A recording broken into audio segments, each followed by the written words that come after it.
abo banyedini se ni bande? Ni babandi dutunze mu rusengero bazi byose, bica ibyo bazi, bagusha uwo bashaka, bakaba intambamyi. Muri make ikintu cyose bakoze ntago kiba kibagwiririye, cyose baba bakizi, baba bazi inda ribi muri aya matsinda yose, kuko bica ibyo bazi, bameze nk'intumwa za Satani. Kandi aba bantu biragorana. Ijambo ry'Imana rivuga ngo uwo tudateranyiriza hamwe uwo niwe usandaza. Ariko mu gihe abantu bose baba bavuga ijambo ry'Imana, bavuga Bibiliya, bakabaye bose ari umwe, ahubwo bose bashyigikirana. Ariko aba ngo baje mu nzira zo kugira ngo bazimanganye imirimo n'ibitangaza. Turabasuhuje cyane. Amazina yanjye nitwa Pasiteri Macumi Tresor, abandi umupasitoro mu itorero Pifa Rwanda. Uyu mugoroba rero tugira ubuntu bwo kugira ngo dusangire ijambo ry'Imana mu mwanya utari muremure cyane, tukaba dushimiye Imana cyane. Ijambo tugiye kuganiraho muri uyu mugoroba, tugiye kuvuga ku ngeso z'abantu basangirira ku meza amwe na Yesu. N'ababe ikintu kigorana mu buzima ni ukuvuga ku ngeso z'abantu. Niryo jambo rero Imana yaduhaye ko tuganira, nubwo risa n'irikomeye cyane, bivananye n'uko ubutumwa bwiza buvugwa muri iyi minsi. Abantu benshi bakunda kuvuga ubutumwa bumva bunejeje abantu cyangwa se bunejeje amatwi y'abantu, ariko jye Imana yampamagariye kuvuga ubutumwa bw'Imana, uko Imana iba yabuduhaye kubuvuga kose. Reka rero kuko umwanya wacu ari muto tudatinze, dusome ijambo ry'Imana, ubutumwa bwiza uko bwanditswe na Yohana, ibice byaho 12, turahera ku murongo waho wa mbere, hanyuma tugeze ku murongo waho wa 11. Aravuga amagambo akomeye. Nuko hasigaye iminsi 6 Pasika ikaba, Yesu ajya i Betaniya, aho Lazaro uwo Yesu yazuye yabaga. Bamutekereye ibyo kurya bya nijoro. Marita arahereza, kandi na Lazaro yari hamwe bicaranye na Yesu basangira. Mariya yenda igice cy'indatira y'amavuta meza nk'aya nada y'agati kitwa nada y'igiciro cyinshi cyane, ayasiga ku birenge bya Yesu, ayahanaguza umusatsi we. Inzu yose itamamo ayo mavuta. Umurongo wa 4 hakomeza avuga ngo nuko Yuda Iskariyota, umwe mu bigishwa be, wendaga kumugambanira. Aravuga ati, niki gitumye aya mavuta atagurwa idenariyo 300 ngo bazifashishe abakene?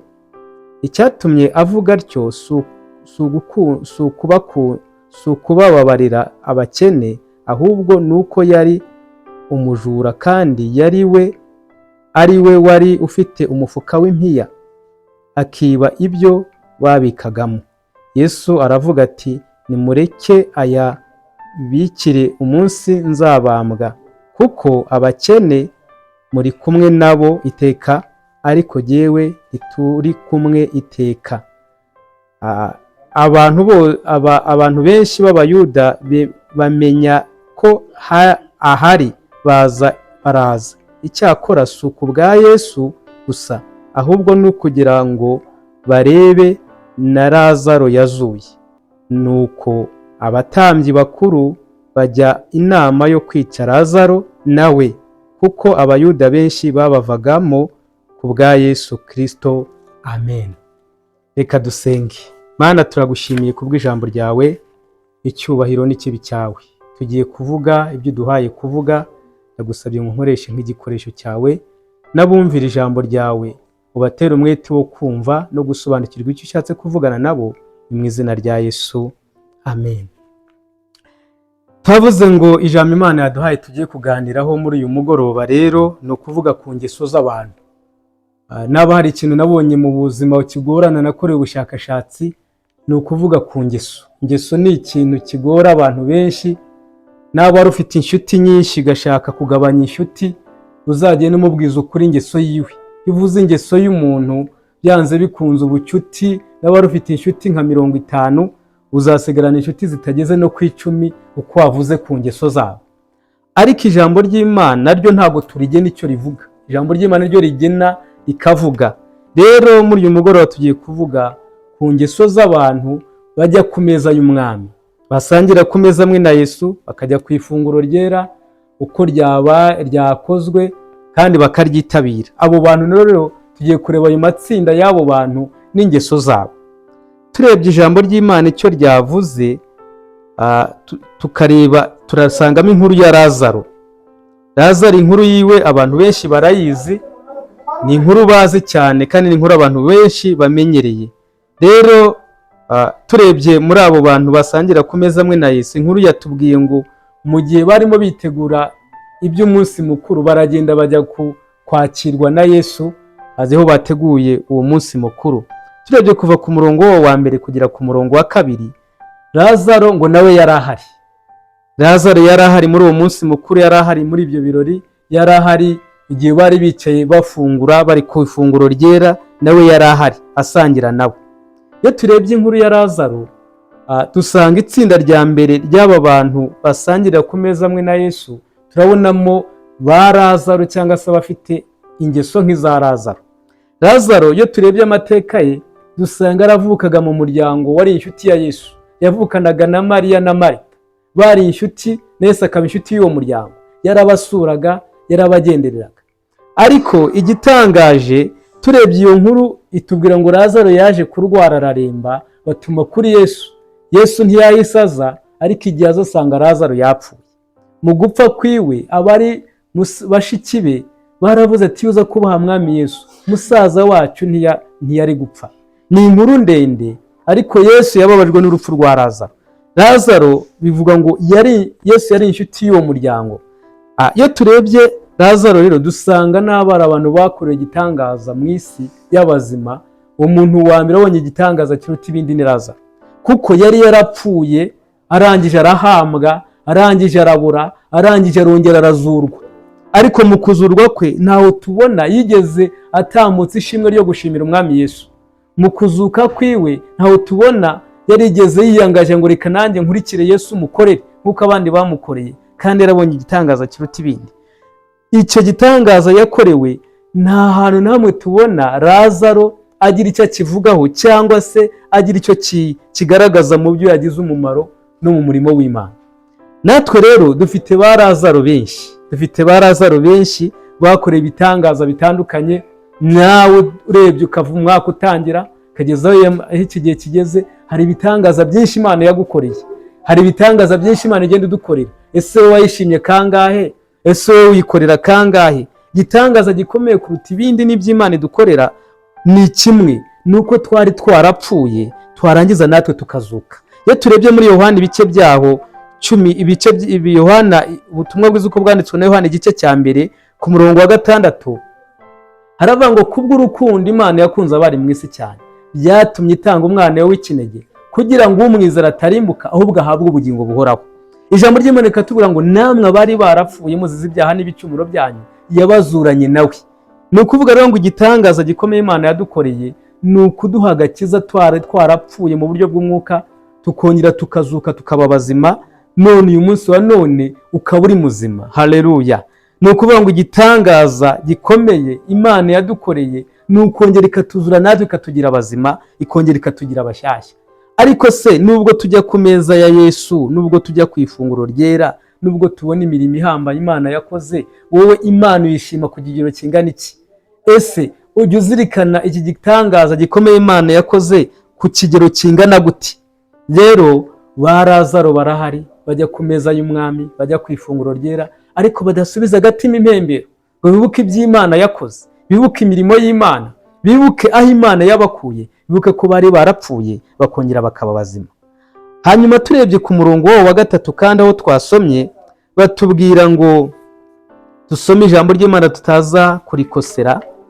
Ku murongo wa 3 watubwiye ngo Mariya yenda igice cy'indatira y'amavuta meza y'amadahano y'agati kitwa narada k'igiciro cyinshi cyane, ayasiga ku birenge bya Yesu, ayahanaguza umusatsi we. Inzu yose itama umuhumuro w'aya mavuta. Mariya rero n'itsinda tubona rya kabiri mu ijambo ry'Imana ry'abantu basangirira ku meza amwe na Yesu ni ba Mariya. Mariya uyu nguyu yavukanaga na Lazaro, Mariya uyu nguyu yari umuntu inshuti ya Yesu, Mariya uyu nguyu yari nk'abo bavaga mu muryango umwe, bari abavandimwe. Ariko iyo turebye imico n'ibyamurangaga bitandukanye n'aba, kuko Mariya ngo igihe Yesu yageraga iwabo agasanga bari aho ngaho bateranye, yibutse iby'Imana yakoze mu muryango, yibutse imirimo ihambaye Imana yabakoreye, yibutse ko yazuye musaza wabo yarapfuye, yibuka ibitangaza Imana yagiye ibakorera, yibuka ko Yesu ari inshuti yabo byonyine. Ngo birangije ashakashaka icyo yakora, arabura, arahigahiga mu nzu, areba ikintu yatanga, abura icyo yatanga na kimwe. Ngo ariko abona amavuta y'igiciro cyinshi. Aha bavuze ngo yari yasize, ariko hari izindi bibazo bivuga ngo ayasuka ku birenge. Ni ukuvuga ngo afata iby'igiciro abigereranya n'icyakozwe, arangije agitanga ku bwa Yesu. Abizera benshi rero tubaye muri uwo mujyo wo kubaho nta kintu dushimira Imana tutibuka imirimo y'Imana yakoze. Mariya rero atandukanye n'abandi kuko yibutse ibyo Yesu yakoze, yibutse ukuntu yazuye musaza wabo, yibuka ukuntu ari inshuti yabo, yibuka ukuntu abagenderera, yibuka ukuntu abitaho, yibuka ibyo abakorera, arangije bimutera gushimira Imana kuko yibukaga imirimo y'Imana yakoze. Abakristo benshi dukorerwa ibitangaza byinshi, ariko kugira ngo uzabone abashima, uzabona bake, uzabona mbarwa. Rero ba Mariya abangaba baba mu rusengero, kandi iyo turebye dusanga na Yesu yaragize icyo abavugaho. Kuko turebye muri Luka, nko muri Luka ibice byaho 10 n'umurongo wa 38 kugera kuri 42, havuga ngo igihe yarageze kwa Marita na Mariya, akaba ku birenge bya Yesu, yumva ijambo rye, yumva ikiva kuri Yesu. Ngo Marita igihe yinubaga yaravuze ati, Marita, Marita, urirushya muri byinshi. Mariya yahisemo umugabane mwiza kandi atazakwa, kubera Yesu yamubonaga ko ari umuntu muzima. Mutangira bamwe ati ahisemo umugabane. Rero iri tsinda rya ba Mariya ni itsinda ryiza cyane. Abo ba Mariya bajya ku ifunguro ryera nk'abandi, ariko ni abantu bo kwifuzwa, ni abantu bafite imirimo igaragara, ni abantu bagira kwizera, kandi no kwizera bakaguherekeresha imirimo. Ku ijambo ry'Imana rivuga ngo kwizera kudafite imirimo, ko kwizera kuba ari imfabusa, ntacyo kuba kumaze. Ba Mariya rero bari mu rusengero, kandi nabo gufataho icyitegererezo. Nabo Imana yadukoreye igitangaza, turakwiye gushimira Imana.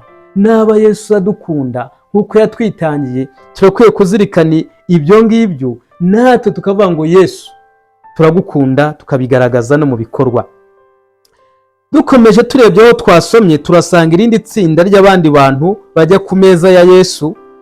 Icyandi ibyanditswe byera byavuze, reka tubisome, byavuze kuva ku murongo, turebye kuva ku murongo wa 4 kugera ku murongo wa 8, naho tutasoma bavuze ngo nuko Yuda Iskariyota, umwe mu bigishwa bendaga kumugambanira, wabikaga amafaranga yari yabaga yatuwe, wabikaga ubwo butunzi, nawe ijambo ry'Imana ryatubwiye ngo yari ahari.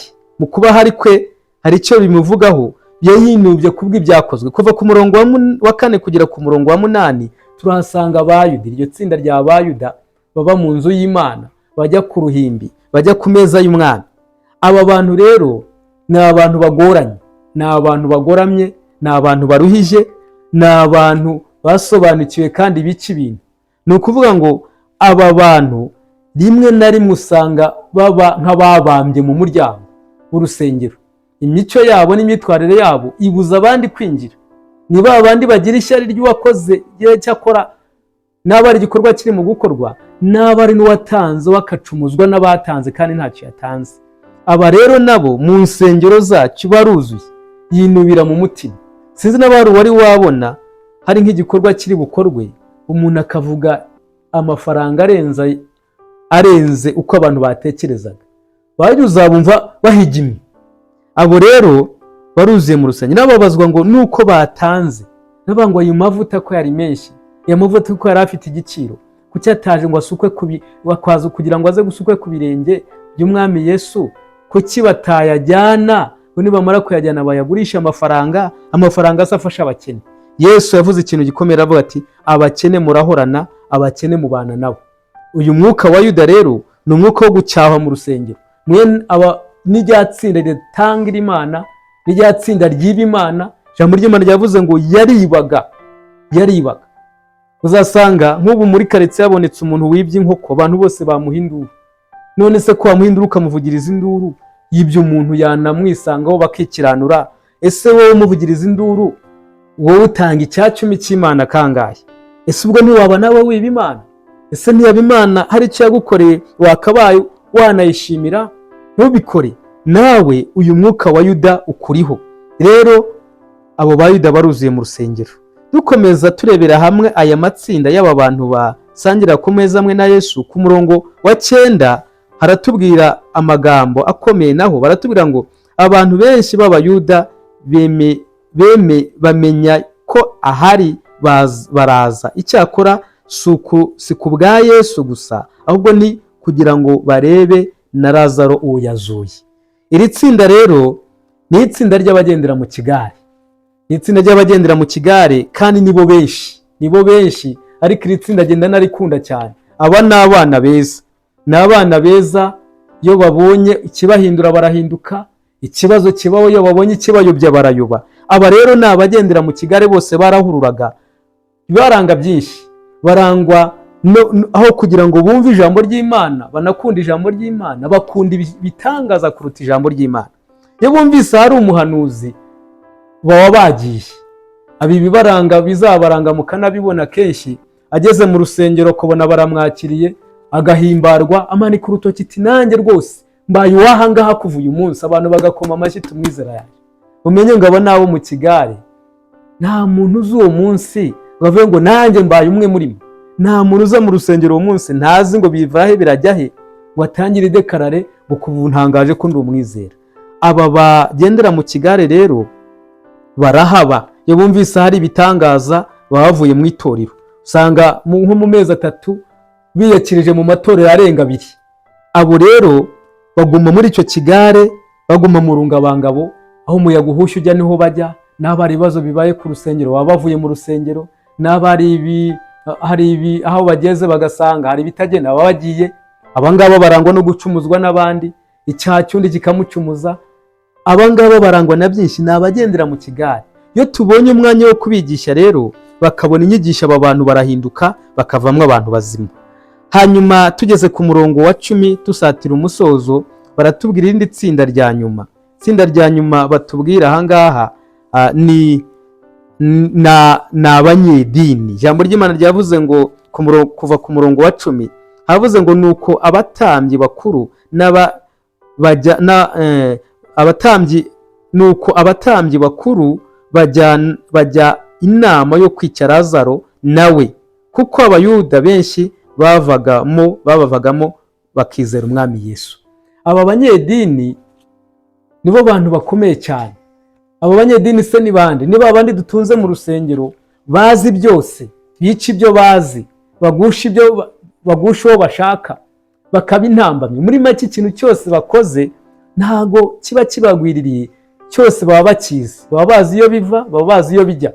Batangaza intambara mu nzira imwe cyangwa iyindi, bazi uko itangira, bazi aho iza strategy zo kuyirwana, bazi buri kintu cyose. Aba rero baba intambamye ku butumwa bwiza, uko usanga babambamira ubutumwa bwiza n'ijambo ry'Imana uko ryakabaye rivuga. Aba nibo usanga bafata imihango n'imigenzo y'idini bakayitegeka ko Bibiliya yemera nk'ukwiri, bakayisimbuza Bibiliya. Aba nibo uzasanga bafata bya bindi by'amahame yabo akaba ari byo babwiriza kuruta uko babwiriza ijambo ry'Imana. Aho kugira ngo babwirize ijambo ry'Imana bakabwiriza abandi, bakabwiriza abantu, bakabwiriza amadini, bakabwiriza bitabareba. Aba rero muri make nk'aho bakabaye bunganira ijambo ry'Imana, barwanya ijambo ry'Imana mu nzira imwe cyangwa iyindi, kandi bakabaye aribo bakabaye barirengera. Aba rero nibo tsinda ribi muri aya matsinda yose, kuko bica ibyo bazi, bameze nk'intumwa za Satani. Kandi aba bantu biragorana. Ijambo ry'Imana rivuga ngo uwo tudateranyiriza hamwe uwo ni usandaza. Ariko mu gihe abantu bose bavuga ijambo ry'Imana, bavuga Bibiliya, bakabaye bose ari umwe, ahubwo bose bashyigikirana, ariko aba ngo baje mu nzira zo kugira ngo bazimanganye imirimo n'ibitangaza bya Yesu ntibisubire kugaragara, ntibisubire kuboneka, ntibisubire kugira icyo bivugwaho. Ubutumwa bwiza buberwa intambamyi kuko ngo benshi babavagaho bakizera umwami Yesu. Aba rero bumvise abantu bavuye muri icyo gikarito babashyizemo, barwana inkundura yose yo kugira ngo babangamire abantu bakwakira agakiza no kwakira ijambo ry'Imana. Kandi ntago twipima ku madini, ntago twipima ku bantu, twipima kuri Kristo Yesu, tukipima no ku ijambo ry'Imana. Igitangaje rero niyo mpamvu Imana yampaye ijambo ngo turisangire, nuko aba bantu bose usanga basangira ku meza amwe na Yesu, kandi rimwe na rimwe ugasanga ni intambamyi mu butumwa bwiza Yesu Kristo yaduhaye inshingano yo kugira ngo tuvuge. Rero dusoza, ese waba urinde muri aba bantu? Reka turebe aya matsinda twabonye. Ese waba uri Lazaro? Lazaro wakoreye igitangaza, akazurwa yarapfuye, yaraboze, nta byiringiro, byari byararangiye, akongera akaba muzima. Ese akaba nta wigeze tumubona ashimira Imana cyangwa ngo akorere Imana? Ese waba ari wowe? We ntabyo Imana yagukoreye, uyu munsi wa none ukaba utakibyibuka, nta nicyo bikubwiye, wumva ko ari ibisanzwe. Hari abantu bakorerwa ibitangaza n'Imana bakumva ko ari uburenganzira bwabo, ari ibisanzwe. Abo ni ba Lazaro rero. Naba ari bo, nawe uri nka Lazaro, tera intambwe yo gusanga umwami Yesu no kugira ngo mushimire ku byo aba yakoze. Abandi twabonye ni ba Mariya. Ba Mariya tubonye ko ari itsinda ry'abantu beza bashimira Imana ibyo Imana yakoze, bashima, basubiza agatima impembero, bakibuka aho Imana yabakuye. Ese nawe ntiwaba tibuka aho Imana yagukuye n'ibyo Imana yagukoreye? Ibuka cya gihe byari bigoranye ariko Imana ikitamurura. Twabonye irindi tsinda cyangwa se abandi bantu twabonye bitwa ba Marita. Marita yabanaga na Yesu, akagendana nawe, agakorana nawe, akabana nawe ariko yinuba. Yari itsinda ry'inuba, nubwo tutarivuzeho cyane, ariko ni itsinda niryo riboneka mu rusengero. Bakora imirimo myiza, bakorera mu rusengero, ariko ugasanga babigeretseho kwinuba n'isaku nyinshi n'akavuyo n'akajagari. Bakora imirimo myiza ariko bakayisozanya kwinuba. Ese nawe ntiwaba winuba? Naba winuba, ntabwo waba uri gukorera umwami kandi ngo mukorere winuba. Tubonye irindi tsinda rya Bayuda bakore basanzwe mu rusengero ariko ari ibisambo. Ese waba uvuga ngo ibisambo ni ibyiwe? Se we ntiwaba wiba Imana? Nabo wiba Imana, tera intambwe yo kugarukira Imana. Twabonye kandi irindi tsinda ry'abagendera mu kigare, batazi iyo biva n'iyo bijya. Se ntiwaba umaze imyaka myinshi mu rusengero, ujya ku ifunguro ryera, ariko uri mu kigare utazi iyo biva n'iyo bijya? Nawe bigarukira Imana. Itsinda rya nyuma twabonye ni iry'abanyedini cyangwa se abantu basobanukiye ibya Bibiliya ariko bakayigoreka, bakayikoresha uko itari, bakayivuga uko itari, bagamije kwica ubutumwa bwiza cyangwa se kwishakira indamu cyangwa inyungu zabo bwite, bakabangamira ijambo ry'Imana. Abo niyo matsinda twabonye, kandi akorera mu rusengero, kandi ajya ku ifunguro ryera, kandi ntagire inkomanga, kandi byakabaye ahindukirira umwami Yesu. Imana ibaho umugisha kubw'ijambo ry'Imana. Reka dusenge. Imana urakoze kubw'ijambo ryawe, turagushimiye kubazaryumva, turagushimiye kuri twe ushoboje, cyubahiro n'ikibi cyawe. Reka ijambo rye rikomeze kogera muri byose, ni mu izina ry'umwami wacu Yesu Kristo. Amen. This is